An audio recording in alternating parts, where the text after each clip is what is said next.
서울 아파트 값이 16주 연속 하락하고 있고 전셋값도 18주 연속 동반 하락하고 있습니다. 과도하게 올랐던 아파트 값이 안정을 찾아가는 분위기인데요. 이 같은 하락세가 지속될까요? 도대체 바닥은 언제일까요? 정창신 기자와 자세한 이야기 나눠보겠습니다. 안녕하세요. 네, 안녕하세요. 정 기자, 이미 서울 아파트값의 안정세가 시작된 가운데 송파 헬리오시티 전세 매물이 쏟아지면서 이게 또 아파트가 하락을 부추기는 게 아닌가 이런 얘기가 나오는데 어떻게 보십니까? 네, 일단은 앞선 레포트 보셨듯이 이 헬리오시티에서는 이 잔금 마련을 좀 위해서 이 경쟁적으로 가격을 낮춘 이 전세 매물들이 좀 쏟아질 것이란 관측이 좀 우세하고요.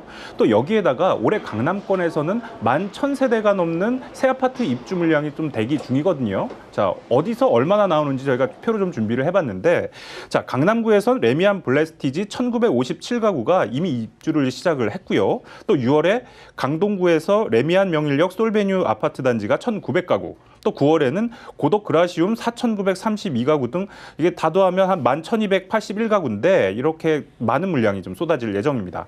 이 무주택자들은 지금 집을 사기보다는 좀 더 기다려 봐야 되나? 뭐 기다려 보자라는 심리가 좀 강한 상황인데 이러다 보니까 부동산 시장에서는 관망세가 좀 짙어지는 모습이고요.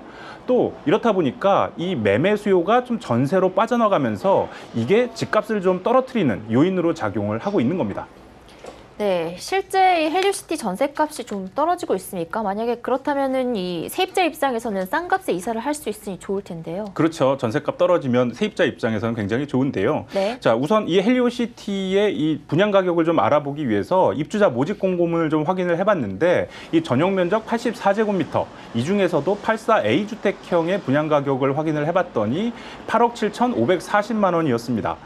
자, 서울 부동산 정보광장 사이트에서 이 주택형의 이 전세 가격 추이를 좀 확인을 해봤는데, 자, 이 그 추이 그래프를 좀 보기 전에 먼저 알아두셔야 될 점은 뭐냐면은 이 전세 가격이 뭐 매물 좀 확인하시다 보면 굉장히 천차만별로 차이가 크다는 걸 좀 알 수가 있거든요. 자, 왜 그러냐면 이 전세 가격이라는 것은 매물에 대출이 좀 얼마나 껴 있는지, 또 층은 어떤지, 향은 어떤지, 그리고 이렇게 헬리오시티처럼 대단지 같은 경우에는 이 역세권, 그러니까 이 지하철역과의 거리가 또 얼마나 가까운지, 먼지 등에 따라서 전세 가격이 다양하게 나타날 수 있습니다. 이런 점을 좀 유념을 해주시고 저희가 이 전세 가격 추이 그래프를 좀 준비를 해봤는데 한번 보시죠.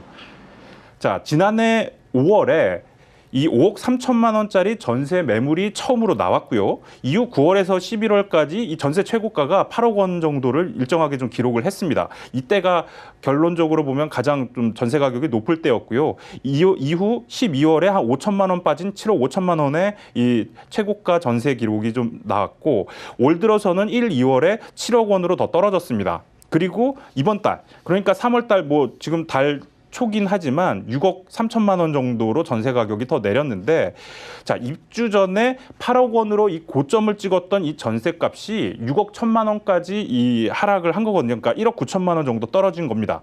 또 부동산 포털 사이트에서 이 단지에 이 전세 매물이 좀 얼마나 나와 있나 확인을 좀 해봤더니 3,200건 정도 검색이 됐거든요. 그런데 이제 이 매물은 중복 매물이 일부 좀 포함이 돼 있을 것으로 관측이 되는데 그런 점을 좀 감안하더라도 전세 매물이 상당히 좀 많이 나와 있다, 이렇게 좀 볼 수가 있겠습니다. 네, 이달 중순에 이 아파트 예정 공시가격 열람이 시작이 되는데요. 정부가 공시가격 현실화 움직임을 보이면서 다주택자들 보유세가 부담이 늘어날 것이다, 이런 전망이 나오는데 이런 상황에서 다주택자들이 집을 내놓을까요? 네.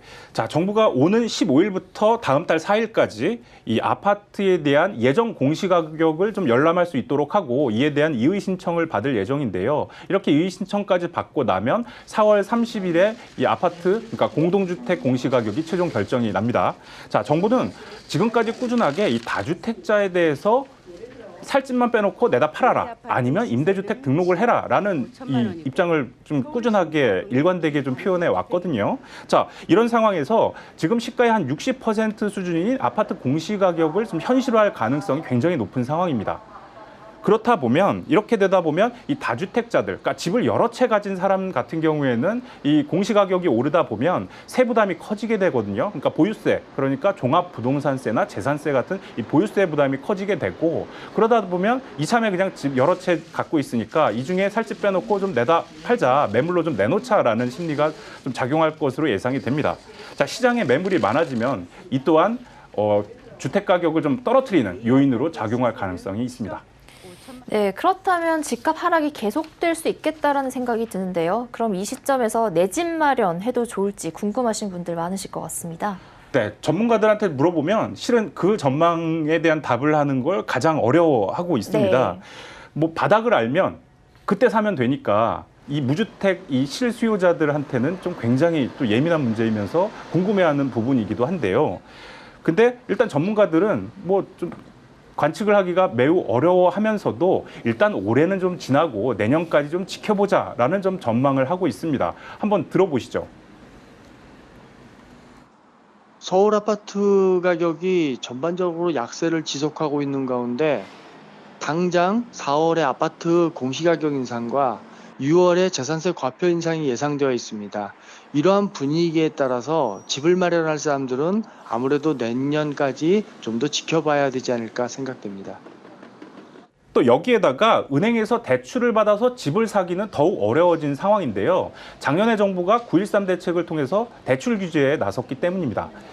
자, 이미 집이 있는 사람들은 뭐 대출을 받기는 뭐 사실상 원천 봉쇄됐고요. 아예 이제 뭐 제로에 가깝고 또 무주택자라도 서울에서 집을 마련하려면 LTV가 40%로 제한이 됐거든요. 이게 무슨 말이냐면 서울에 아파트 한 7억 원짜리 아파트를 사려면 은행에서 좀 대출을 받아야 하는데 LTV 40%라는 것은 2억 8천만 원까지만 은행에서 돈을 빌려준다는 얘기입니다. 그렇다면 나머지 4억 2천만 원은 가지고 있어야 된다라는 뜻이거든요. 그러니까 7억짜리 아파트 사는데 내가 4억 2천만 원을 갖고 있지 않으면 집 사기 곤란하다는 얘기겠죠. 그러니까 무주택자들이 내 집 마련 계획을 세울 때 이런 점은 좀 유념하셔야겠습니다. 네, 전셋값 하락세와 부동산 시장 전망에 대해 정창신 기자와 이야기 나눠봤습니다. 말씀 감사합니다. 네.